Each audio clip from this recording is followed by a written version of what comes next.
한국 인터넷에는 다양한 공포 이야기가 많이 나돌고 있습니다. 그중 하나의 예를 들어보겠습니다. 주의 이 이야기는 가상의 이야기이며 과한 묘사는 피하도록 하겠습니다. 어느 여름밤 서울의 한적한 주택가 주변에 살고 있던 한 대학생 민수는 과제를 마치고 오랜만에 늦게까지 친구들과 함께 학교 도서관에서 시간을 보내게 되었습니다. 무더운 날씨에 지치기도 했고 시간이 꽤 늦었기에 그날은 택시를 타고 집으로 향할 생각이었습니다. 도서관에서 나와 짐을 정리한 후 민수는 택시를 잡기 위해 길가로 나섰습니다. 길거리는 주말 저녁이라 그런지 사람도 차도 드물었습니다. 그는 스마트폰을 꺼내 택시 애플리케이션을 켰으나 이상하게도 네트워크가 불안정해 접속이 원활하지 않았습니다. 결국 민수는 기다리다 지쳐 조금 더 큰 도로가 있는 쪽으로 걸어가면서 지나가는 택시를 붙잡기로 했습니다.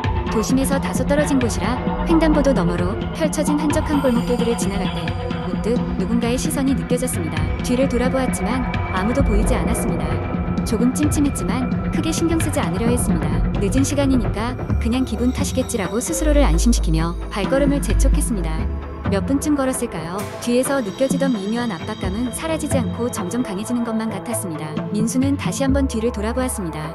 그리고 그 순간 그의 눈에 들어온 것은 어두운 길가에 멈춰선 흐릿한 실루엣이었습니다. 잘 보이지 않았지만 무엇인가 자신을 쫓아오는 것만 같았습니다. 민수는 그 실루엣에 겁이 나기 시작했습니다.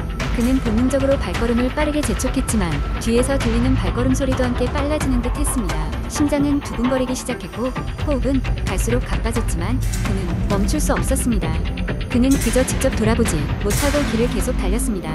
얼마 후 큰 도로가 나오기 직전 길가에 서 있던 가로등 빛이 길을 환하게 밝혀주는 것을 보고 민수는 안도의 한숨을 내쉬었습니다. 그리고 곧바로 지나가던 택시를 세워 무작정 탔습니다. 택시 안에서조차 민수는 미친 듯이 뛰던 자신의 심장을 진정시키려고 애썼습니다. 기사는 이상한 눈빛으로 그를 쳐다봤지만 민수는 아무 말도 하지 않았습니다. 그저 빨리 집에 가고 싶을 뿐이었습니다. 며칠 뒤 민수는 그날의 일을 친구에게 털어놓았습니다. 친구들은 별일 아니라며 웃어넘겼지만 민수는 아직도 그날의 기억을 잊을 수 없었습니다. 그 사건 이후로는 밤늦게 혼자 귀가하는 것을 삼가게 되었고 늘 주변을 경계하는 습관이 생겼습니다. 그리고 얼마 후 민수의 동네에서 그와 비슷한 경험을 한 사람들이 있다는 이야기가 인터넷 커뮤니티에 올라오기 시작했습니다. 그들은 모두 밤 시간에 혼자 길을 걷다가 이상한 실루엣이나 따라오는 소리를 들었다고 증언했습니다. 경찰은 이 사건을 수사했으나 뚜렷한 범인을 찾지 못했습니다. 그저 사람들이 느끼는 공포가 만들어낸 환상일지도 모른다는 추측이 오갔습니다. 하지만 민수는 알았습니다. 그날의 그 감각은 단지 환상일 수 없는 너무나도 현실적이고 강렬한 공포였으니 그의 기억 속에 남은 그 그림자 같은 실루엣은 결코 잊혀지지 않을 것이었습니다. 두 번째 이야기 인터넷에는 수많은 공포 이야기들이 떠돌고 있습니다. 그 중에서도 가장 오싹하고 소름 끼치는 이야기들을 모으고 모아서 제가 하나의 긴 이야기를 만들어 보겠습니다. 어두운 밤 기이한 분위기의 도시 외곽에 자리 잡은 한 작은 마을이 있었습니다. 이 마을에는 별천지라고 불리는 오래된 저택이 있었고 마을 사람들 사이에서는 이 저택에 대한 다양한 소문이 전해지고 있었습니다. 오래전 이곳에 살던 부유한 가문 전체가 하나둘씩 사라졌다는 소문에서부터 밤이 되면 저택에서 이상한 소리가 들린다는 이야기까지 다양한 이야기가 있었습니다. 그중 가장 유명한 이야기는 기울어진 여인이라는 이름의 존재에 대한 것이었습니다. 이 여인은 저택에 살던 가문의 마지막 후손이었고 가족의 몰락과 함께 큰 충격을 받고 사라졌다고 전해졌습니다. 그녀는 저택에서 비틀거리는 모습으로 죽은 채 발견되었다는 이야기가 있었고 그 이후로 그녀의 영혼이 저택을 떠돌고 있다고 했습니다. 어느 날 그 마을에는 도시에서 온 한 무리의 젊은 탐험가들이 방문하게 됩니다. 이들은 오랫동안 방치된 저택을 탐험하고 그곳에 얽힌 비밀을 풀어보겠다는 각오로 이곳에 발을 들였습니다. 다들 웃으며 적극적으로 저택 안으로 들어갔지만 시간이 지나자 그들의 표정은 하나둘씩 굳어가기 시작했습니다. 처음에는 오래된 구조물, 특유의 삐걱거리는 소리나 차갑고 퀴퀴한 공기 때문에 불안해했습니다. 그러나 진짜 문제는 밤이 되면서 시작되었습니다. 저택에 들어온 그날 밤, 탐험가 중 한 명인 지수는 이상한 꿈을 꾸었습니다. 꿈속에서 그녀는 흰 한복을 입고 비틀거리는 여인을 보았습니다. 여인은 아무 말 없이 손짓으로 지수를 자신에게 오라고 하며 기묘한 미소를 띠고 있었습니다. 깜짝 놀라 깨어난 지수는 식은땀을 흘리며 주위를 둘러보았지만 다른 친구들은 이미 잠들어 있었습니다. 그녀는 꿈일 뿐이라고 자신을 안심시키며 다시 잠을 청하려 했습니다. 그러나 머지않아 저택 구석에서 발자국 소리가 들려오기 시작했습니다. 규칙적이지 않은 발소리는 점점 가까워지더니 멈추기를 반복하다가 그들 곁을 지나갔습니다. 지수는 두려움에 떨며 밤을 지새웠고 다른 친구들에게 이를 이야기했지만 아무도 그녀의 말을 믿지 않았습니다. 다음날 탐험은 계속되었습니다. 이번에는 저택의 지하실에 들어가 보자는 의견이 나왔습니다. 어둡고 습기 찬 계단을 내려가자 그곳은 예상보다 훨씬 더 오래되고 낡아 보였습니다. 지하실 한가운데에는 오래된 나무 상자가 있었고 상자에는 녹슨 자물쇠가 채워져 있었습니다. 호기심을 참지 못한 친구들이 힘을 모아 상자를 열어보니 그 안에는 낡은 일기장 한 권이 들어있었습니다. 일기장의 주인은 사라진 가문의 마지막 후손, 바로 기울어진 여인이었습니다. 일기장에는 그녀가 매일 밤 어떤 존재에게 시달렸고 그것이 그녀를 점점 무기력하게 만들어갔다는 충격적인 내용이 적혀 있었습니다. 더불어 그녀는 자신의 시름이 깊어질 때마다 그 존재와 조금씩 닮아가는 자신을 느꼈고 결국 그 존재와 하나가 되어간다는 두려움을 기록해 두었습니다. 일기를 읽던 중 갑자기 주변의 전등이 깜빡거리기 시작했고 본능적으로 뭔가 잘못되었음을 느낀 탐험가들은 지체 없이 저택을 빠져나가기로 했습니다. 그러나 출구를 향하던 그 순간 어두운 복도 저편에서 한 걸음 한 걸음 조용히 다가오는 발소리가 들려왔습니다. 그것은 이리저리 비틀거리며 다가오고 있는 여인의 모습이었습니다. 하얀 옷자락이 바닥을 스치는 소리가 기묘했고 그녀의 얼굴은 어둠 속에서도 또렷하게 보였습니다. 공포에 질린 친구들은 그녀에게 등을 돌려 저택을 빠져나가기 위해 필사적으로 뛰었습니다. 하지만 그 여인은 그들을 포기하지 않았습니다. 계속해서 그들을 따라오며 작은 소리로 무언가를 중얼거리기 시작했습니다.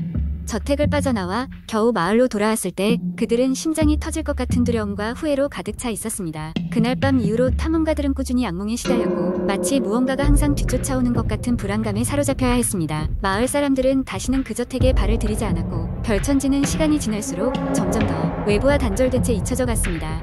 그러나 종종 마을을 지나던 사람들은 저택 창문 너머로 희미하게 비틀거리는 여인의 모습을 보았다고 전해질 뿐이었습니다. 시간이 흘러도 여전히 그 저택에는 풀리지 않은 수많은 비밀들이 잠들어 있었고 용기 있는 자들만이 그 저택의 진실을 마주할 수 있을 뿐이었습니다.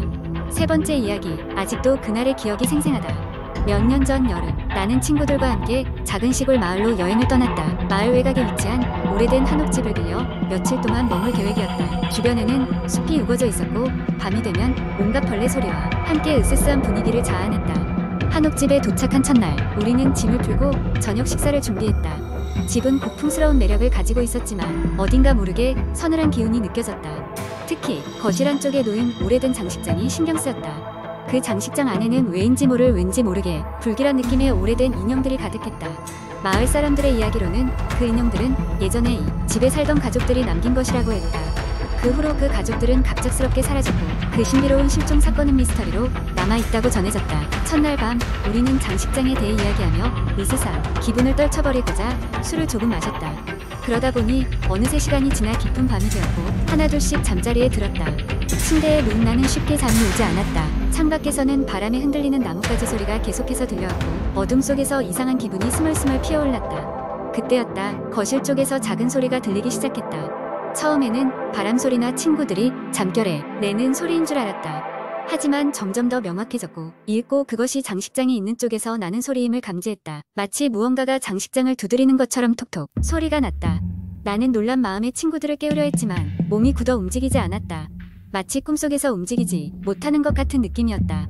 간신히 몸이 풀렸을 때 나는 옆자리에 있던 친구를 흔들어 깨웠다. 들어봐, 뭔가 이상한 소리가 나. 그는 잠에서 깨어 처음엔 믿지 않았지만 곧 소리를 듣고는 얼굴이 창백해졌다. 우리는 용기를 내어 거실로 다가갔다. 손전등을 켜고 묘한 분위기 속에서 장식장을 비추었다. 거기서 우리는 공포에 질릴 수밖에 없었다. 장식장 안의 인형들이 전부 우리를 향해 고개를 돌린 채로 무언가를 말하려는 듯 입을 벌리고 있었다. 더군다나 장식장 유리에 흐릿한 글자들이 새겨져 있었다. 그것은 분명히 오늘 날짜였고 돌아갈 수 없다 고 적혀 있었다. 우리는 패닉에 빠지고 말았다. 내심 꾸미길 바라며 뒤로 물러섰지만 분명히 현실이었다. 우리는 급히 방으로 돌아와 문을 걸어 잠그고 이곳을 나가야겠다고 결심했다. 그러나 곧 이어지는 발자국 소리에 우리는 호흡을 죽인 채 서로의 얼굴만 바라볼 뿐이었다. 누군가가 혹은 무엇인가가 방 의문 앞까지 다가왔다. 손잡이가 천천히 돌아갔고 우리는 그 소리에 온 신경이 곤두섰다. 하지만 문이 열리지는 않았다. 그저 손잡이가 돌아간 채로 멈췄을 뿐이었다. 우리는 하룻밤을 그렇게 공포에 떨며 지새웠고 날이 밝자마자 부랴부랴 짐을 챙겨 집을 나왔다. 마침내 마을 이장님을 만나게 되었고 밤사이에 끔찍한 경험을 이야기했다. 이장님은 심각한 표정으로 고개를 저으며 말했다. 그 집은 저주받은 집이라 불리우고 있어. 예전 그 가족들도 그 행상을 보고선 마을을 떠났지만 끝내 부름을 피하지 못했어. 그 후로 우리는 다시는 그 마을에 가지 않았다. 그 한옥집은 아직도 그곳에서 있을 것이고 장식장, 속 인형들은 또 어떤 방문자를 기다리고 있을 것이다. 나는 그날 이후로 밤이 오면 가끔씩 누군가 나를 쳐다보는 것 같은 기분에 사로잡히곤 한다.